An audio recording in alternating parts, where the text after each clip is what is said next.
The basketball world has rarely seen a firestorm quite like the one that erupted when Matt Walsh entered the fray, swinging blunt honesty and harsh accusations. His target? The WNBA, and more specifically, the alleged racial abuse directed at Caitlin Clark. Confidence radiating off her like steam.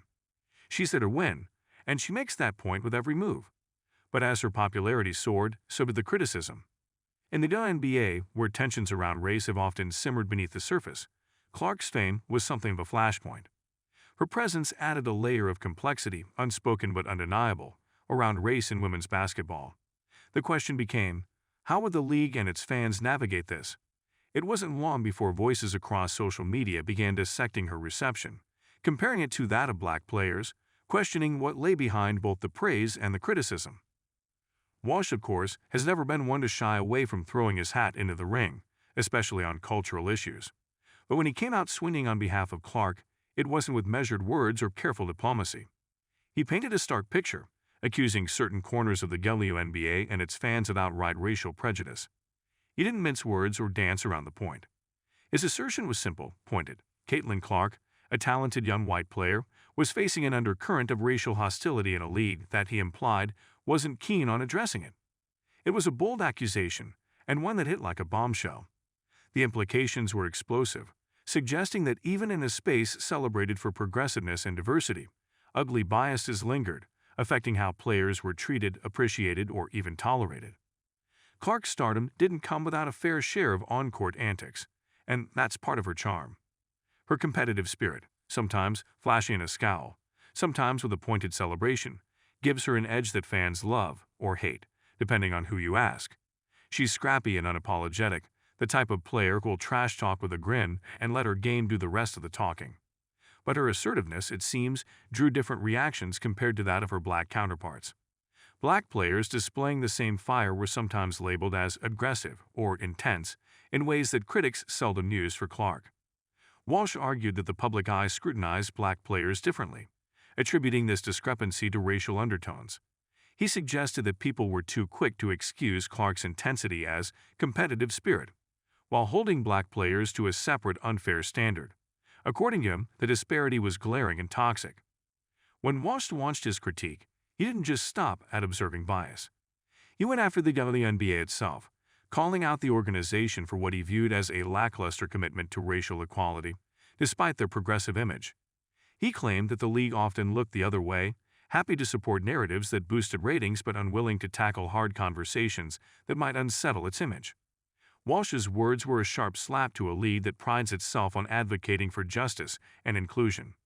He painted the WNBA as an institution more invested in its reputation than in genuine equity.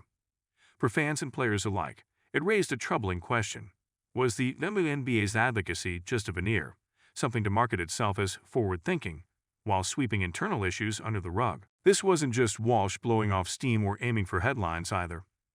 He laid out specific examples, instances where the difference in how black players were treated compared to Clark seemed undeniable. He pointed to moments on social media where criticism of black players bordered on character attacks, while similar behavior from Clark was praised as competitive passion. Walsh didn't mince words about how the media played a role in shaping these perceptions. He accused sports commentators of painting Clark in a golden light, while shading others in gray. In his eyes, these attitudes weren't incidental, but woven into the fabric of how women's basketball was discussed in the media. The more he spoke, the more it became clear that he was pointing to a pattern, one that left a sour taste in the mouths of those who followed the league closely. For many, Walsh's comments served as a reminder of how deep these biases can run, even in a league that champions equality. The WNBA's image has often been that of a torchbearer for social issues, frequently voicing support for movements like Black Lives Matter and LGBTQ+ rights. So to be accused of harboring racial bias against a white player, or of treating players unequally based on race, felt almost ironic. But Walsh wasn't about to let them off the hook. He argued that the league's willingness to address issues often only went as far as its comfort zone. His words painted a picture of a WNBA comfortable in its own bubble of selective activism, tackling issues that fit neatly within its narrative, while ignoring the ones that didn't. The accusations rippled through the basketball world, leaving players, fans, and commentators to ponder the weight of Walsh's words. Some argued that Walsh had oversimplified a complex issue, but others saw raw truth in his claims. The debate became an arena of its own, with heated exchanges on social media, think pieces from sports journalists, and fans picking sides. If nothing else, Walsh had kicked open a door that many had preferred to keep shut. His comments were a harsh spotlight on an uncomfortable topic, one that people had whispered about but few had dared to confront openly. Yet, amid the serious accusations, there was also an odd, almost darkly humorous element to Walsh's crusade. Here was this outspoken figure, charging into the fray with a firebrand style that was hard to ignore. He didn't tiptoe, he stomped, and his unfiltered style sometimes seemed to catch even his supporters off guard. His criticism of the WNBA came with a level of theatricality, a sense that he relished taking on what he saw as hypocrisy. It was as if he saw himself as the Lone Ranger riding into town, ready to shake things up, whether people liked it or not. His approach might have seemed over the top, but it was undeniably effective. People were listening, whether they agreed or not, and in the world of sports commentary, that's half the battle. Meanwhile, Caitlin Clark herself remained notably quiet. Known for her focus, she seemed intent on letting her skills speak louder than any controversy. Her silence added a layer of intrigue to the whole ordeal, making fans and critics alike wonder what she made of the situation. For someone as vocal on the court as Clark, her refusal to weigh in felt deliberate, almost as if she understood that speaking might only fan the flames. Perhaps she knew that stepping into the fray would only muddy the waters, or maybe she just wanted to play basketball without becoming a symbol for a debate she hadn't chosen. The fallout from Walsh's words left the WNBA at a crossroads. How would it respond to the scrutiny?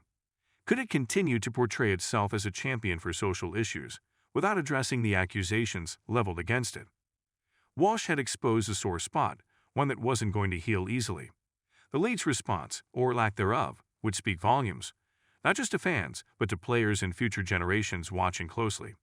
The stakes were high, not just for Caitlin Clark or Matt Walsh, but for the WNBA as a whole. In the end, Walsh had thrown down a gauntlet, and the league would have to decide whether to pick it up or let it lie. In a world where social media amplifies every comment, where tweets and Instagram posts can shape narratives overnight, Walsh's words held a certain power. The WNBA could choose to dismiss him, but it wouldn't be easy to ignore the noise he'd stirred up.